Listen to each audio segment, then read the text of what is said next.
Hello বন্ধুরা, welcome back to my YouTube channel. দেখো বন্ধুরা, আজ আমার ভিডিওটা আমি এখান থেকেই শুরু করছি। আর কি বলো তো, আমি একটা মাটির হাড় বানাচ্ছি, ছেলের স্কুলের কাজ। আমি এটা ইউটিউব দেখেই বানিয়েছি। যাই হোক বন্ধুরা, তোমরা সকলে কেমন আছো? আশা করি সকলে ভালো আছো, আর আমরাও সবাই ভালো আছি। আর এই যে দেখো, সন্ধেবেলা হয়ে গেছে। সন্ধেবেলা সকাল থেকেই তেমন একটা ভিডিও করিনি। আজকে সন্ধেবেলা থেকেই ভিডিওটা আমি স্টার্ট করেছি। আর আগের দিন যে মাটির জিনিসটা দেখলে, এটা হলো তার আগের দিন। একটু এই ভিডিওটার সঙ্গে আমি জয়েন করে দিলাম, কেননা আজ আমি এটা রং করব। তাই ভাবলাম কেমন বানিয়েছে তোমাদের প্রথম অংশটুক দেখাই। আর এই সন্ধ্যাবেলা থেকেই আজকে আমার ভিডিওটা আমি করছি। কেন বলছি, সকাল থেকে আজকে তেমন খুব কাজেই ব্যস্ত ছিলাম, তেমন ভিডিও করে উঠতে পারিনি। আর সবসময় কী বলতো, যেই কাজটা হয়তো আমার আধ ঘন্টায় হয়ে যাবে, ভিডিও করতে গেলে ওটা অনেকক্ষণই টাইম লাগে, গুছিয়ে করতে হয়, তাই আমার আর করা হয়নি। আর এটা হলো কৌশিকী অমাবস্যার দিন। এমনি আমি ধুনোটা খুব কমই দিই, কিন্তু আমি ভাবলাম যে আজকে আমি দিই, যেহেতু একটা অমাবস্যা। আর বাইরেও একটা ভেবেছিলাম মাটির প্রদীপ আনবো, সেটা আমার আর হয়নি। তাই আমার একটা ঘরে স্টিলের প্রদীপ আছে, প্রদীপটা আমি সন্ধ্যাবেলায় জ্বালিয়ে দেবো তুলসী তলায়। আর এইসব সময় না, যদি ধুনোটা দেয়া যায়, নাকি শুনেছি যে একটা অশুভ শক্তি হলো কেটে যায়।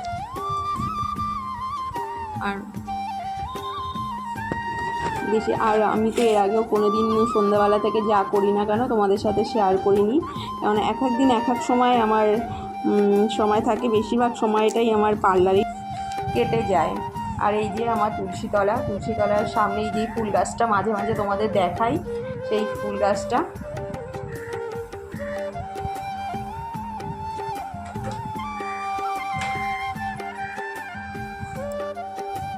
আর ঘরেও একটু ধুনো দিয়ে দিলাম।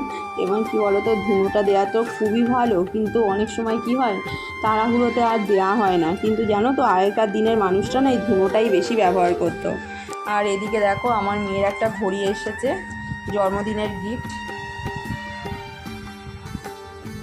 স্মার্ট ওয়াচ যেগুলো বলে, অনেক দিন আগেই আমাকে বলেছিল যে মা এবার বার্থডেতে স্মার্ট ওয়াচটা নেব। কেননা সে জন্মদিন হয়ে গত বছর বলেছিল, আমি আর দিইনি। আমি বলেছিলাম তুই এইচএসটা পাস কর, তারপরে আমি তোকে দেব। আর এই দেখো, এদিকে এসেছে।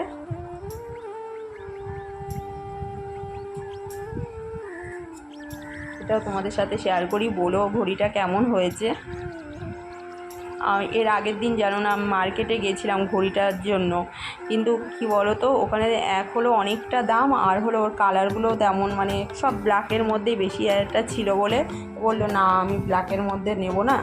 আর আমি বললাম দরকার নেই, তোর গায়ের রঙটা চাপা তো, একটু অন্য কালারটা নিলে হাতটা বেশ ফুটবে।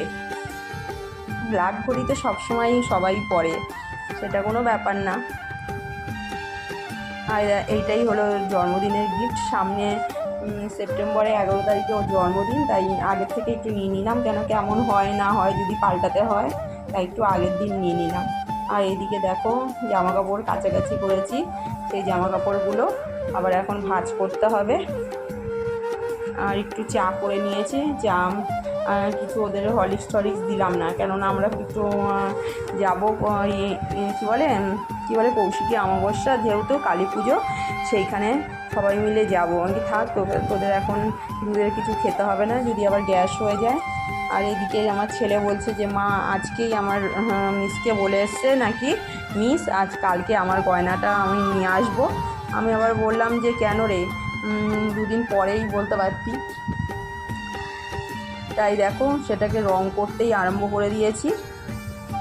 কিন্তু একদিনে কি হয়, যেহেতু আমাদের যাওয়াটা ছিল, তাই অন্য দিন হলে সুবিধা হতো, কিন্তু তাড়াহুড়োতে সেই রং করে দিতে হলো। আর আমাদের যেতেও অনেকটা দেরি হয়ে গেল।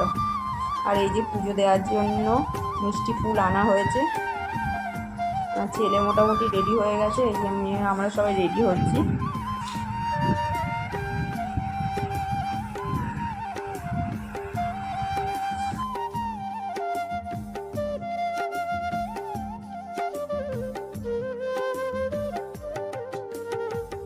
এবার আমরা বেরোবো, অনেকটা রাতও হয়ে গেল, যেহেতু আমরা ওই হাতের কাজটা করতে করতে না অনেকটা রাতও হয়ে গেল। আর এই দেখো বাইরেটাও দেখালাম, খুব সুন্দর সাজিয়েছে। এবার আমরা একটু মন্দিরটা যেখানটা সাজিয়েছে, ঠাকুর পুজো হচ্ছে, একটু তোমাদের সাথে শেয়ার করলাম। দিয়ে দেখে আমরা পুজো দিয়ে খেতে বসে গেছিলাম, কেননা তখন রাত 11টা বেজে গেছে। এবার খেতে খেতে আবার কি বলো তো, তারপর দিন সকালেই আমার ছেলের আবার স্কুল। এবার দেখো খেয়ে দিয়ে বাড়ি চলে এসেছি, আর তেমন কিছু ভিডিও করা হয়নি। আর এই যে তোমাদের সাথে শেয়ার করছি যে আটটা লাস্ট পর্যন্ত আমরা কেমন বানিয়েছি। এটা হলো পরের দিন সকাল। আর এদিকে আমার ছেলে তুলোর মধ্যে করে নিয়ে গেছিলো, তাও একটা খুলে গেছে জানো নিচটা। আর মোটামুটি একটা হয়েছে, মিসের নাকি ভালোই পছন্দ হয়েছে। যাই হোক বন্ধুরা, যদি কোনো অংশ আমার ভিডিও তোমাদের ভালো লাগে প্লিজ লাইক কমেন্ট শেয়ার করে দিও। আর সবাই ভালো